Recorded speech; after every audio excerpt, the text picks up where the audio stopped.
Rav Gedalia Shor in Or Gedalia says that after counting each and every Jew in last week's parsha and giving every single person Ishal Machaneu v'Ishal Diglo, each person has his place in the Machaneh, Parshas Naso deals almost exclusively with the Kedushas of Machaneh and maintaining the Kedusha and the level of sanctity of the entire encampment of the Jewish people. Starting with the Tumah of sending out those who are Tameh out of the camp, dealing with Gezel Hager and Vidui on a Chet, with the Sota, with the Nazir, and with Hakamas Mishkan. And we see it right off the bat that we start off Naso kind of in the middle. We pick up where Bamidbar left off after we dealt with the tafkid and the tasks that Kahat, that his sect of Shevet Levi took care of. So we start with Bnei Gershon. Naso adrosh Bnei Gershon gam heim. So there are those that say that Gershon, what is the name Gershon? It comes from Gerushin, somebody who is sent away, somebody who feels that he's sent away.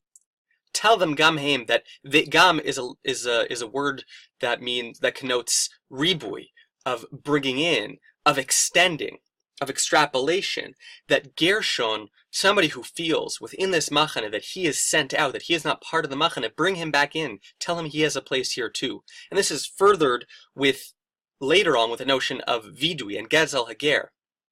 Why is it that we come back to these inyanim that we already dealt with in the past in Vayikra and in Mishpatim? Why do we mention vidui on a chet, and why do we specifically mention gezel hager? We already dealt with gezel. So the Chidushei Arim says every single chet we do has a shemetz. Its core is gezel. It's actually echoed in the Kite Runner by Khaled Hosseini. Says that every single infraction we commit against man involves some kind of stealing, some kind of theft. The way the Chidushei Harim explains it is that HaKadosh Baruch Hu gave us our faculties and he gave us our kochos, and they're lent to us and we use them inappropriately. That's stealing from Hashem. Therefore, we're mechadesh the idea of vidui here. Why Gezel Hager? Gezel Hager is for those who are the Gershons, who feel sent out. I stole from somebody, from a ger, and I have nobody to give it back to. He died and he has no children. By law, who do I give it to? I give it to the Kohen. HaKadosh Baruch Hu is saying, I would have thought, I have no hope, I can't come back from this sin. HaKadosh Baruch Hu is saying, there's always a way back from this sin. After he's counted us, each and every individual, he says, I need you, like we spoke about last week, how without each and every individual, we wouldn't have the Torah.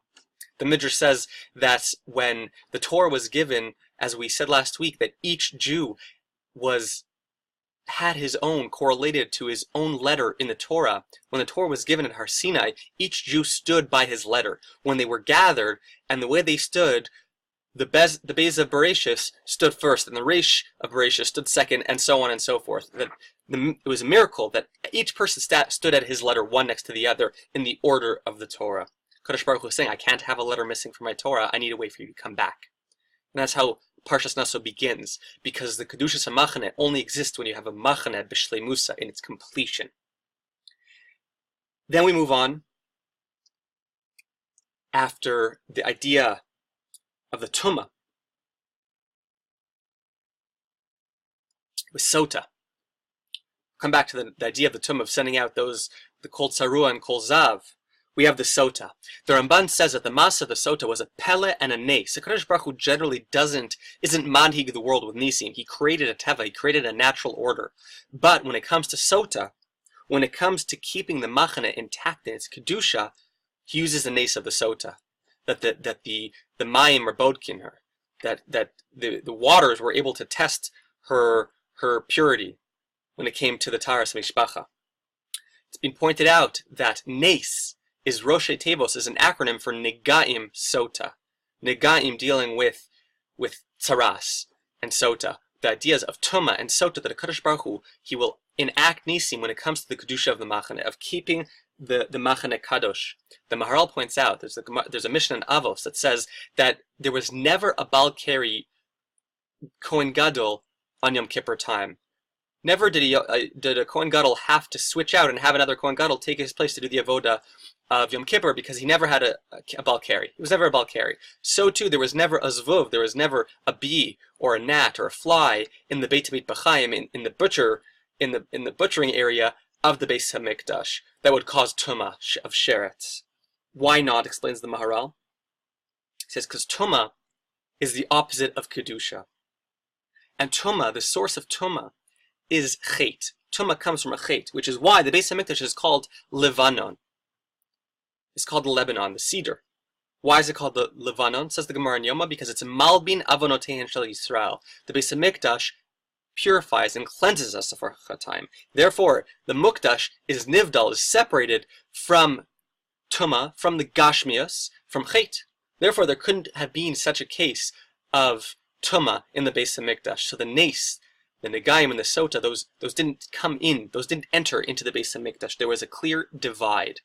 So we have the idea of Sota after Gershon and the Tuma, like we just talked about, these ideas of Kedushas Hamachane. And then it goes into the Nazir. The Nazir, who just like the Ramban says that it's a Pele Vanes, the Nazir also has a Pele. Ki a flilin dor neder Nazir. The Ibn Ezra says, what's the Pele? What's so surprising here? He says that in general, that it's Pele that a Mukdash, that he's Mukdash, he's Makdish Atzmo, he separates himself from Tavas, from Gashmias. And Nezer, a Nazir, is from the Gizra of Nezer. Like we say that he has a Nezer, he has a crown, the crown of Kedusha. He's fully Kadosh, like a Kohen Gadol. He has the same restrictions as a Kohen Gadol for a Tamei Meis. The Ibn Ezra is saying, generally a person is bound, is an Eved to his Taivas, but he has the Nezer, he's a Melech, he is true Ben Chorin. He has true Bechira Chofshit, to remove himself from the Taivas.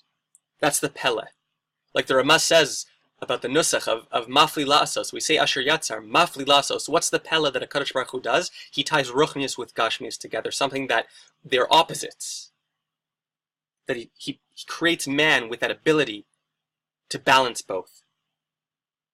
How did the Nazir get to this stage? So famous Rashi, that Nazir follows on the heels of Sota. Kol haroa Sota b'kilkula yazir atzmo mina yain. He sees the awful tragedy that's befalling the Sota, and he says, I've got to stay away from this. I've got to guard myself, and becomes a Nazir. So everybody asks, okay, he saw something bad happen. Shouldn't that be enough of a deterrent? I see what's going to happen. I should just stay away from making bad choices. Why does he have to take an extra shmira and become a Nazir, which at the end of the day is not something that Kadosh Baruch Hu wants? As Rabbi Eliezer Kfar says, he says he brings a chatas because he sinned, because Kadosh Baruch Hu wants us to enjoy from the world. Why does he need a shmira? So the Baal Shem Tov explains, he says that a person who sees something like that, it means it's a siman, it's a sign that he has a connection, a special connection to it. He didn't have to see the Sota. The fact that HaKadosh Baruch Hu showed him this Maaseh, even if it's negative, it means that he has something innate, something internal that is connected to this. So he has to guard himself extra.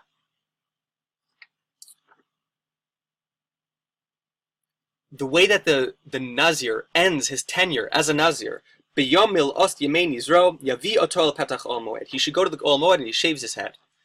The pasuk, the language of the pasuk is a little bit off. B'yom mil yemei nizro, yavi oto. He shall bring himself. Yavi oto sounds like somebody else is bringing him. So Rashi says he's bringing himself, but the Meshech Chochmah says something beautiful. The Meshech Chochmah says he's bringing himself. When are you complete?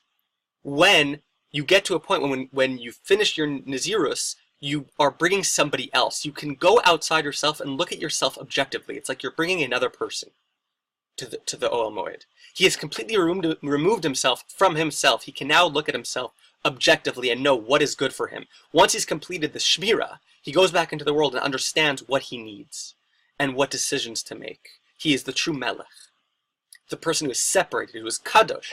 He is now being Kadosh and brought himself back. He has been kosher, the Ruchnius and the Gashmius. And then we go into the Birkas Kohanim. And this also deals with the Kedushas HaMachane. The Eretz Tzvi says, why do we read Parshas Naso after Shavuos? Because Tachel Shana Ubirchoteha, that we should start off with Brachos, Davka Birkas Kohanim. What's this inyan of Birkas Kohanim? So, the Paneach Raza, he says, the pasuk says, Kot tevarchu b'nei Yisrael emor lahem. And the emor is spelled Aleph Mem Vav Resh, Male, as opposed to Aleph Mem Resh. So the Panach Raza says, M or Male makes a gematria of Zemer. Of Zemer, because we know we have a minhag that we sing. Shemenagni nota, we sing Birkas Kohanim, which is always beautiful. We're just coming off of that now. But Zemer is more than just singing, is more than just sing-song. Zemer is also from the lashon of Zomer, of cutting. What are we cutting? We're cutting down the mechitza between us and a Kadosh Baruch Hu. After we're coming off of the Nazirus, of the Pele, of going up to Shemayim, of having the Kedusha Samachane, we have the Birkas Kohanim, which is breaking down those barriers between us and the Kadosh Baruch Hu and achieving a life of Kedusha with Hashem. Kadoshim tiyu ki kadosh ani. The Kedushas Levi explains the way that the bracha works. Explains, based on what the Baal Shem Tov says, Hashem tzilcha yad minecha. Hashem is our shade, is our shadow. That just like shadows do exactly what we do, a Kadosh Baruch Hu Kaviyachol does what we do, which is why we give tzedakah, why we do mitzvahs, why we have rachamim ananiyim, because we go on a Kadosh Baruch Hu to do the same for us. So Birkas Kohanim works the same way. It gives us that shmira ruchanis, that what? That we bring down a Kadosh Baruch Hu into this world, that Kedusha. How? That generally when we daven like this, we're makabel, we want something. But when Kohanim, they do Nesiyas Kapayim, they do like this, they're mashpia, they bring it down to us, and the Kadosh Baruch Hu follows suit. We're breaking down those boundaries and being mashpia on the world and making those good decisions. And finally, the parsha finishes, Vayhi b'yom kolat Moshe lakim et mishkan, and then of course the Nisim, the Korbanos of the Nisim, and the Chanukas Mishkan. The Midrash Tanchuma says on that pasuk, "Vayhi b'yom kolat Moshe lakim et mishkan." It's Vay b'yom kolat Moshe. It was like Oyvei. Kadosh Baruch Hu was saying Oyvei. They give a mashal. It's like a mashal of a melech who has a wife, and they fight a little bit, and he tells her, go sew a beautiful dress. And she goes and sews her beautiful dress. Takes her some time, and that entire period there was no fighting. She was so consumed by her work, and their relationship was to a certain degree repaired.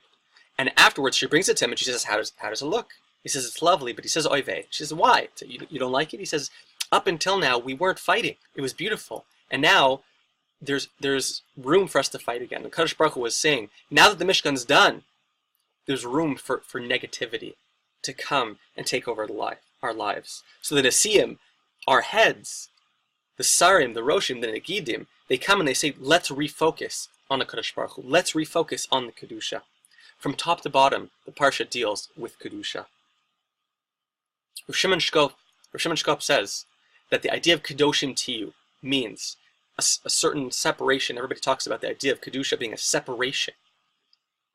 Like the Ramban says, from the mutter, from the he promotes moderation.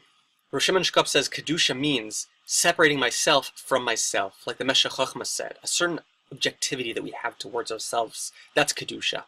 That we can look at ourselves and say, I don't need to go after the taivas. I know what's good for me.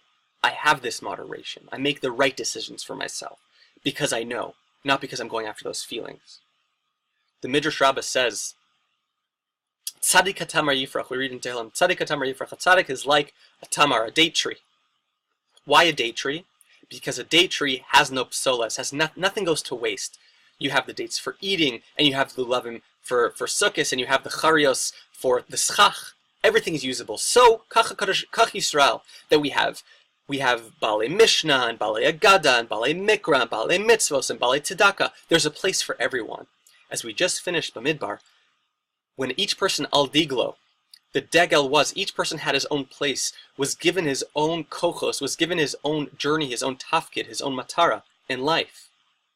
It takes that Kedusha to maintain those kochos, to focus them on the proper things, to, again, look at ourselves objectively, know what we need, know what we want, know what's good for us, and achieve those tasks. You hear some of the Nevidish Vashamayim, that we should make the good decisions, we should choose wisely, choose properly, to use our kochos to the best of our ability, and achieve an ultimate tikkun of ourselves and the world. To bring Mashiach and Hebrew Amen. Amen. Good Shabbos.